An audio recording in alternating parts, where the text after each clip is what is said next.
빌립보서는 사도 바울이 로마 감옥에 갇혀 있으면서 그가 개척해서 세웠던 빌립보 교회에 써서 보낸 편지이지요. 편지로 된 설교입니다. 바울은 복음을 위해서 일하다가 유대 지도자들의 시기를 쏴서 예루살렘에서 감옥에 갇히게 되었습니다. 예루살렘에는 바울을 죽이기 전에는 먹지도 않고 마시지도 않겠다 결심한 사람들이 40여 명이나 되었고, 바울은 이런 상황에서 로마의 황제 가이사 앞에서 재판받기를 상소하였습니다. 그래서 로마로 이송된 바울은 지금 로마의 감옥에서 빌립보 교회의 소식을 듣거나 이 편지를 썼던 것입니다. 바울은 4절에서 나의 기쁨을 충만하게 하라 말씀했죠. 4장 1절에서 바울은 그러므로 나의 사랑하고 사모하는 형제들, 나의 기쁨이요 멸육 아닌 사랑하는 자들아 이렇게 말씀합니다. 빌립보 교회를 바라보며 너희는 내가 사랑하고 사모하는 형제들이라고 말합니다. 너희는 나의 기쁨이요 나의 멸육 아니라고 말합니다. 여러분, 빌립보 교회는 정말 바울의 기쁨이 될 정도로 좋은 교회였습니다. 그런데 그러한 빌립보 교회도 한 가지 문제가 있었습니다. 바울의 신경을 쓰게 만드는 한 가지 문제가 있었습니다. 그것은 교회의 일치의 문제였지요. 성도들 간에 서로 한 마음을 품지 못하고 있는 부분이 있었습니다. 그래서 바울은 너희가 이 문제를 해결하고 이제는 나의 기쁨을 충만하게 하라고 말씀한 것입니다.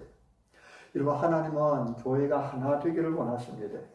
고린도전서 1장에서 하나님은 교회가 분쟁이 없이 온전히 한파라고 말씀하십니다. 에베소서에서는 평안이 매는 줄로 성령이 하나 되게 하신 것을 힘써 지키라고 말씀합니다. 그리고 오늘 본문에서도 하나님은 바울 사도를 통해서 교회가 서로 하나 되어야 함을 강하게 말씀하십니다. 교회는 하나가 되어야 합니다. 이것이 하나님의 뜻입니다. 여러분, 교회가 하나가 되려면 어떻게 해야 됩니까? 교회가 서로 하나가 되는 비결이 무엇이겠습니까? 그것이 바로 예수 그리스도의 마음이라는 것이죠. 교회가 하나 되기 위해서는 먼저 한 마음을 품어야 됩니다. 2절에 마음을 같이하여 같은 사랑을 가지고 뜻을 합하여 한 마음을 품어. 마음을 같이하라고 말씀합니다. 같은 사랑을 가지고 뜻을 합하여 한 마음을 품으라고 말씀합니다. 여러분, 이 2절 말씀을 보면 얼마나 강조하고 있는지 모릅니다. 이 말씀이 얼마나 강조하고 있는지를 주목해서 보십시오. 마음을 같이하여 같은 사랑을 가지고 뜻을 합하여 한 마음을 품어. 교회는 같은 마음을 품어야 합니다. 같은 뜻을 가져야 합니다. 한 마음이 되어야 됩니다. 그렇다면 마음을 같이 하라는 말씀이 무슨 뜻이겠습니까? 이것은 모든 사람들이 똑같이 생각해야 된다, 그런 뜻이 아닙니다. 사람이 다 똑같이 생각한다는 것은 있을 수 없는 일이고 또 있어서도 안 되는 일이지. 다 똑같이 생각을 하려고 한다면 한 사람만 있으면 되지 여러 사람이 있을 필요가 없잖아요. 하나님은 사람들을 만드실 때에 다양하게 만드셨습니다. 자기 백성을 부르실 때도 역시 다양한 사람들을 부르셨습니다. 어느 특정한 부류의 사람들만 부르신 것이 아닙니다. 우리는 살아온 배경이 다릅니다. 교육 환경도 다릅니다. 성격도 다릅니다. 모든 일을 똑같이 생각할 수가 없다는 말이지요. 교회는 결단코 모든 사람이 똑같은 생각을 하라고 그렇게 부름을 받은 것이 아닙니다. 하나님은 사람을 만드실 때에 마치 붕어빵을 굽어냈듯이 그렇게 만드시지 않았습니다. 모두를 다르게 만드셨고 나름대로 개성을 주셨습니다. 쌍둥이도 다르지 않습니까? 이렇게 하나님께서 다르게 만드신 다양한 사람들이 예수님을 믿는다는 그 한 가지 이유로 모든 생각이 항상 같아야 한다고 생각하는 것은 큰 오해요 착각입니다. 그래도 하나님은 마음을 같이 하라고 말씀하십니다. 교회가 하나 되는 것은 서로 같은 마음으로 뜻을 합하는 것이라고 말씀합니다. 그러면 마음을 같이하여 한 마음을 품는다는 말씀은 무슨 뜻이겠습니까? 여기서 한 마음을 품는다는 말씀은 한 가지 일을 생각하라는 것입니다. 같은 일을 생각하라는 것입니다. 교회는 한 가지 일을 생각해야 됩니다. 서로 생각이 다르다 해도 그 마음이 한 가지 일을 향해서 끊임없이 나아가야 됩니다. 그 한 가지 일이 무엇입니까? 5절에 너희 안에 이 마음을 품어라. 곧 그리스도 예수의 마음이니. 그것은 바로 그리스도 예수의 마음입니다. 한 마음을 품는다는 말은 곧 그리스도 예수의 마음을 품는다는 것입니다. 그리스도 예수의 마음이 무엇입니까? 그 마음이 6절부터 11절까지에 나타나 있습니다. 6절부터 11절에서 바울은 우리에게 한 위대한 드라마를 보여줍니다. 그것은 구원의 드라마입니다. 그것은 하늘에서 시작되어 땅으로 내려왔다가 다시 하늘로 올라가는 드라마입니다. 바울은 이 드라마를 통해서 예수님께로 우리의 모든 관심을 집중시킵니다. 동시에 또한 너희 안에 이 마음을 품으라는 말씀을 통해서 우리의 삶을 그 드라마 안으로 끌어들이고 있는 것입니다. 그럼 예수님은 누구십니까? 6절에 그런 근본 하나님의 본체시나 하나님과 동등됨을 취할 것으로 여기지 아니하시고 오히려 자기를 비워 종의 형체를 가지사 사람들과 같이 되셨고, 여기 보면 하나님의 본체와 종의 형체가 서로 대조적으로 기록되어 있습니다. 하나님의 본체, 종의 형체. 근데 여기 본체와 형체는 우리말의 번역이 다를 뿐이지 원래 같은 단어입니다.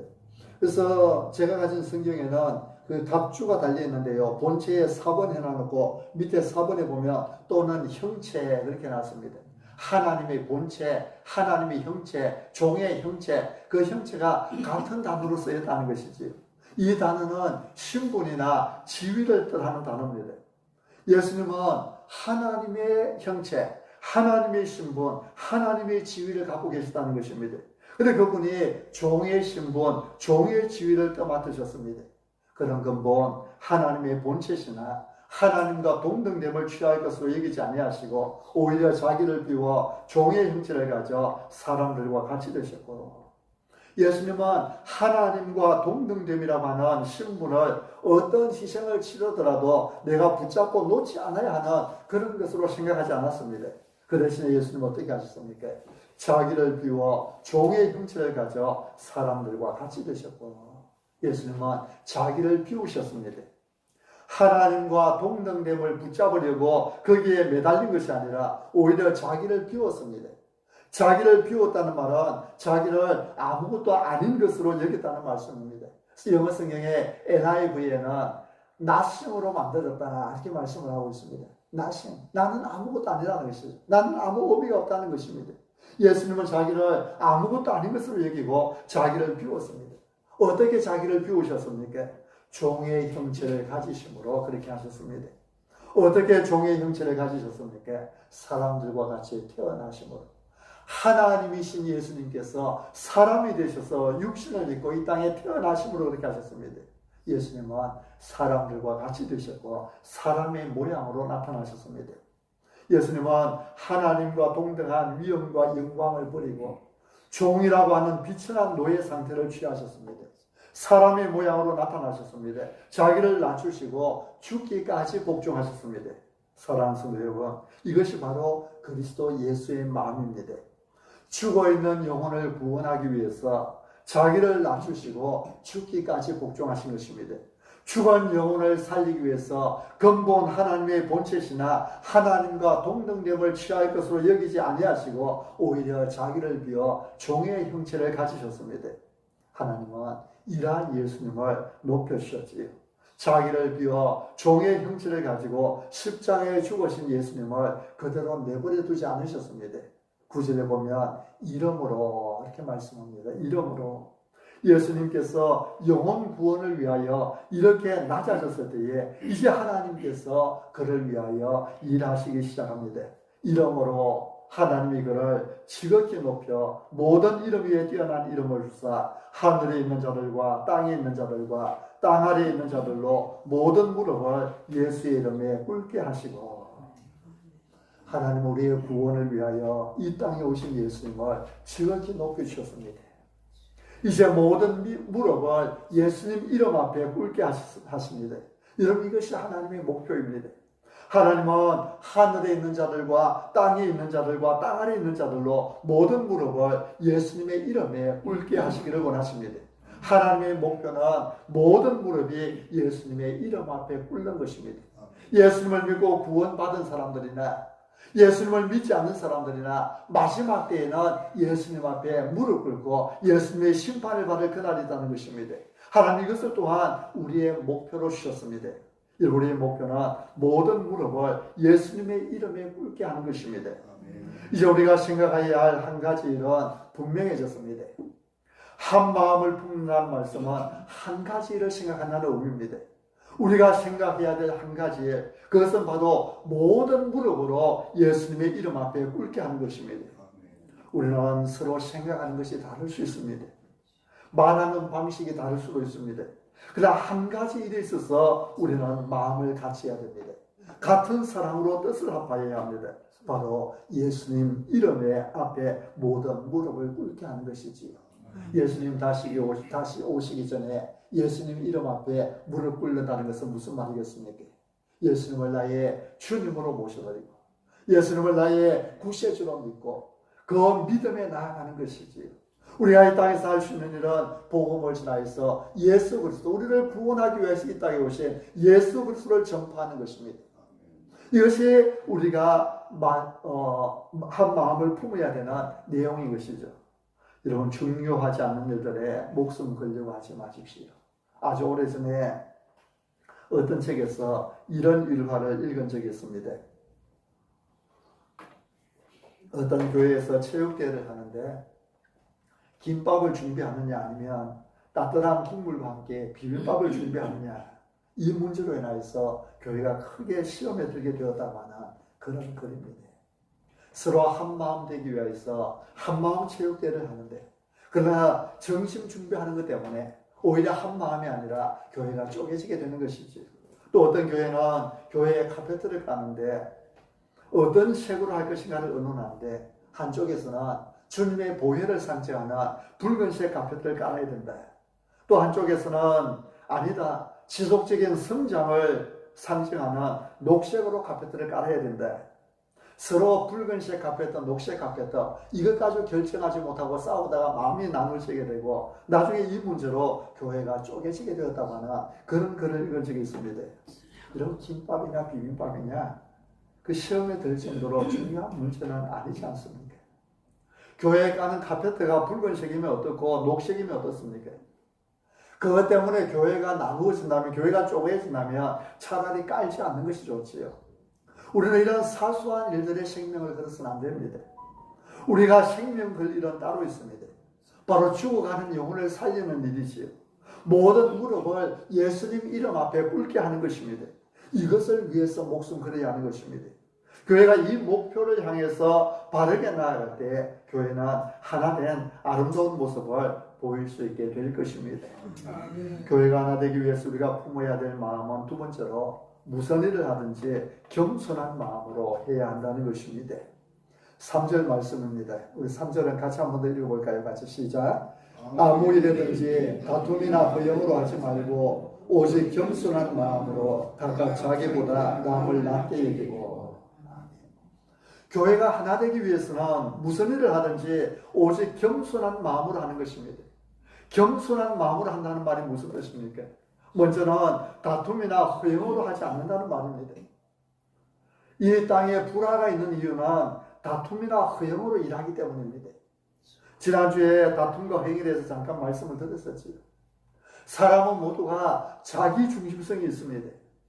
자신과 관계된 것은 전부 소중하게 생각하고 자신과 관계되지 않는 것은 멀리 여기는 자기 중심성이 만들어내는 분리가 있습니다. 이것이 다툼이라고 하는 단어가 갖는 문자적인 뜻입니다. 나만 들어가면 모든 것이 감동 그 자체입니다. 내가 태어난 곳이라고 하면 감동인데 다른 사람 고향이라고 하면 관심이 별로 없습니다. 내가 들어가면 모든 것이 살갑지만은 내가 들어가지 않으면 모든 것이 무관심해지는 자기 중심성, 이것이 죄가 가져온 가장 큰 비참함 중에 하나이지요. 1장 17절에서 바울은 다툼으로 그리스도를 전하는 자들을 언급하고 있습니다. 그들은 투기와 분쟁으로 그리스도를 전하던 자들이었습니다. 그들은 바울에게 괴로움을 더하려고 순수하지 못하게 그리스도를 전했습니다. 나가서 복음을 전파하는데, 전도는 하는데, 그것이 사람을 살리려고 영혼 구원하려고 하는 것이 아니라 그 마음속에 투기와 분쟁이 있었습니다. 어떻게 하면 바울을 괴롭게 할 것인가, 그 목적으로 나가서 복음을 전했다는 것입니다. 그들은 그리스도를 전했지만은, 그러나 그것이 진리인지 진리가 아닌지를 따지지 않았습니다. 다만 그들이 생각한 것은 이렇게 함으로써 바울을 괴롭힐 수 있다는 사실이었습니다. 바울에 대한 시기심이 있었지요. 바울에 대한 투기가 있었습니다. 그것 때문에 어떻게 하든지 바울을 조금이라도 더 힘들게 하기 위해서 나가서 전도하는 것입니다. 사랑하는 성도 여러분, 여러분은 혹시 이런 편견에 사로잡혀 살고 있을 때가 있지는 않습니까? 그것이 과연 옳은가 그런가를 따져보지도 않고 내가 속한 그룹이 지지한다고 해서 그냥 따라갑니다. 교회 안에서도 이런 일들이 종종 일어납니다. 진리보다는 정에 이끌려서 옳지 못한 사람들 편에 서서 교회를 대적하는 경우들을 보게 됩니다.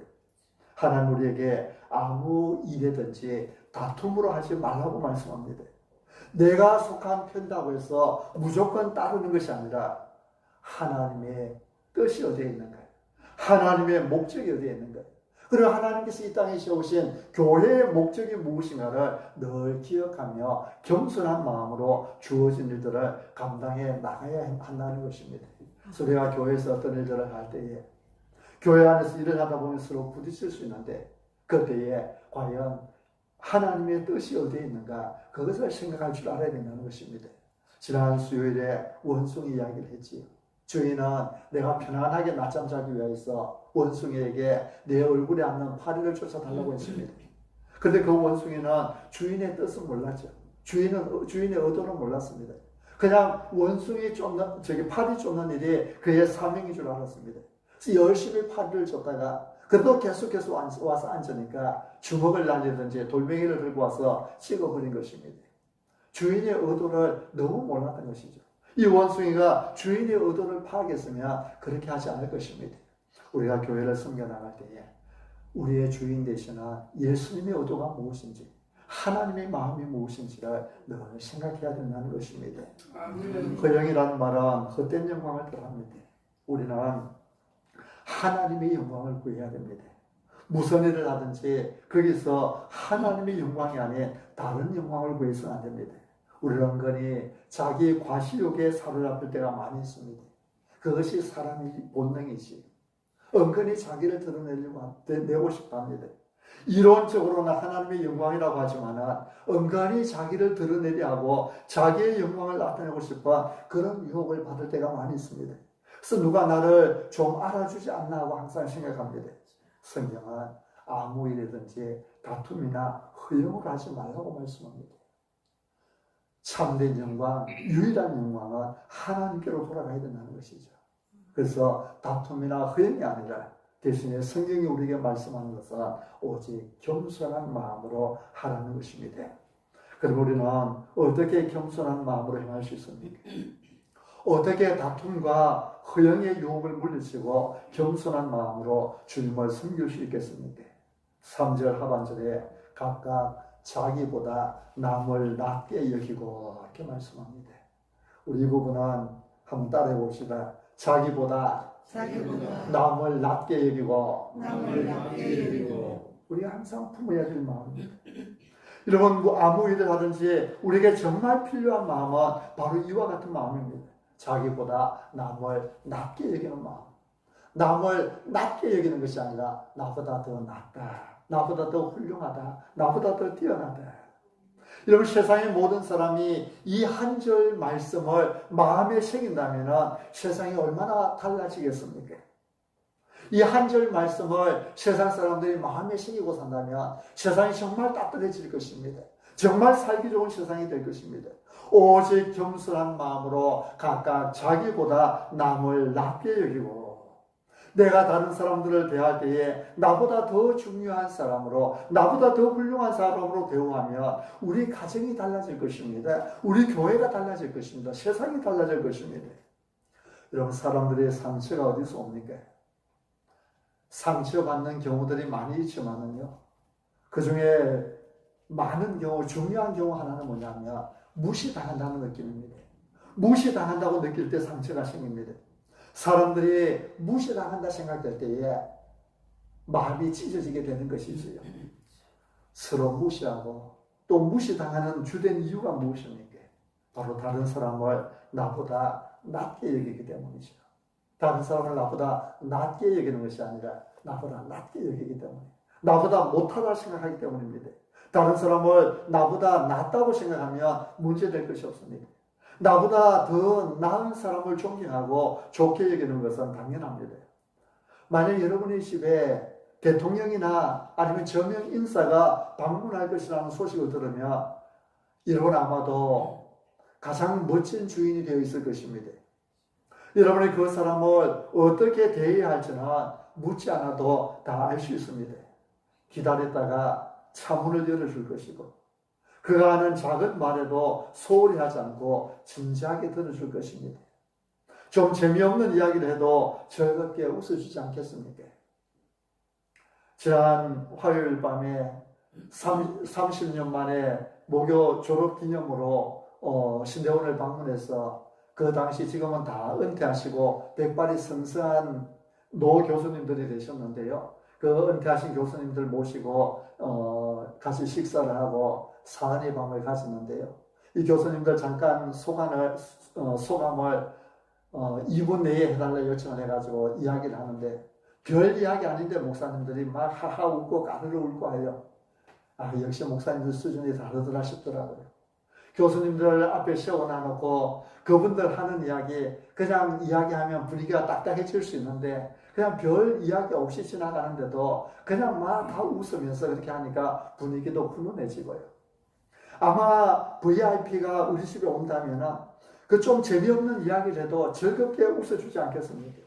무엇이든지 제일 좋은 대접을 할 것이고, 그리고 집을 떠날 때는 차가 멀리 떠날 때까지 손을 흔들어 줄 것입니다.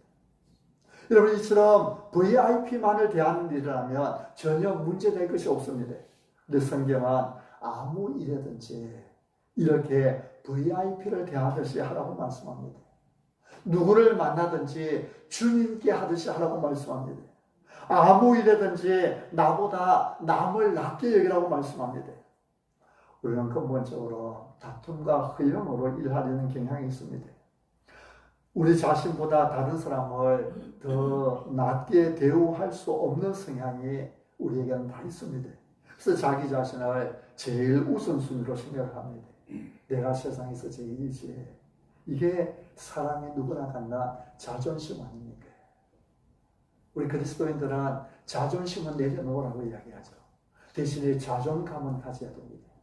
내가 하나님 앞에 얼마나 귀중한 존재고 얼마나 특별한 존재인지 나 자신을 높게 보는 자존감은 있어야 됩니다. 그러나 쓸데없는 자존심은 내려놓아야 됩니다. 내가 세상에 최고지 않은 이런 본능이 사람들에게 다 있다는 것입니다. 그래서 누구에게나 무시당하는 것만큼 견디기 힘든 감정은 없습니다. 그러나 성경은 말씀합니다. 오직 겸손한 마음으로 자기보다 남을 낮게 여기고, 이런 이것이 그리스도 예수의 마음입니다. 예수님은 어떻게 겸손한 모습을 보여주셨습니까? 7절에 오히려 자기를 비워 이렇게 말씀하죠. 8절에서는 자기를 낮추시고 했습니다. 예수님은 우리를 구원하기 위해 자기를 비우셨습니다. 자기를 아무것도 아닌 것으로 여기셨습니다. 자기를 낮추셨습니다. 누군가의 강요에 의해서가 아니라 자원하는 마음으로 자기를 낮추셨습니다. 군병들에게 침뱉음을 당하시고 뺨을 맞으시고 채찍질 당하시고 십자가에 죽기까지 낮아지셨습니다. 왜요? 영혼을 구원하는 이 일을 이루기 위하여서. 영혼 구원하는 이 일을 이루기 위하여서 예수님께서 이렇게 낮아졌기 때문에 하나님은 예수님을 높여주셨지요. 미국의 빌 하이벨스 목사님, 아마 지금은 은퇴하셨을 것입니다. 그 목사님의 글에 이런 일화가 소개되어 있습니다. 새벽 1시쯤 되었을까, 5살 된 아들 토드가 잠에서 깨어 말했다. 엄마 아빠, 나 무서워. 나 꿈꾸었어. 그 순간 나는 깨었지만 그냥 누워 있었고 내 아내는 얼른 일어나 그 아이를 안고 달래주었다. 사실 나는 아이가 우리들의 관심을 끌려고 애쓰고 있을 때 먼저 깨웠지만 옆에 자는 아내를 쿡 찌르며 여보 토드가 악몽을 꾸었더라고 말해주었다. 나는 내가 직접 일어나기보다는 아내의 모성애가 발동되기를 바라고 있었던 것이다. 아내는 정말 벌떡 일어나 아이를 돌보았다. 그때 난 잠결이었지만 이렇게 내 자신에게 말하고 있는 나를 발견했다. 이건 아닌데 아내를 나보다 더 중요한 사람으로 대해줄 수 있는 절호의 기회였는데 나는 나밖에 아무것도 생각하지 못했고 그렇습니다. 우리는 다른 사람을 나보다 더 중요한 사람으로 대해줄 수 있는 절호의 기회들을 얼마나 많이 놓치고 있는지 모릅니다. 여러분 가정에서 배우자를 나보다 더 나은 사람으로 대해줄 수 있는 그 기회들을 놓치지 마십시오. 자녀들을 나보다 더 나은 사람으로 대해줄 수 있는 그 절호의 기회들을 놓치지 마십시오. 교회에서 다른 성도들을 나보다 더 나은 사람으로 대해줄 수 있는 그 기회들을 놓치지 마십시오. 모든 사람이 예수님 앞에 무릎 꿇는 그날을 소망하며 다른 사람을 나보다 더 중요하게 여기고 그들을 돌보는 삶의 자세가 우리에게 필요합니다. 세 번째로 교회가 하나 되기 위해서는 자기 일뿐만 아니라 다른 사람들의 일을 돌보는 마음이 필요합니다. 우리 4절 말씀을 같이 읽으시겠습니다. 4절 같이 시작. 각각 자기 일을 돌볼 뿐더러 또한 각각 다른 사람들의 일을 돌보아 나의 기쁨을 충만하게 하라. 아멘. 이게 돌보라는 것은 관심을 가지라는 뜻입니다. 자기 일에 관심을 가지는 것처럼 다른 사람의 일에도 관심을 가지라는 것입니다. 이것이 그리스도인의 삶입니다. 이것이 그리스도 예수의 마음입니다. 우리가 품어야 될 마음은 내 관심사, 내가 원하는 것, 내가 좋아하는 것, 내가 정말 맞다고 생각하는 것에만 마음을 빼앗기는 것이 아닙니다.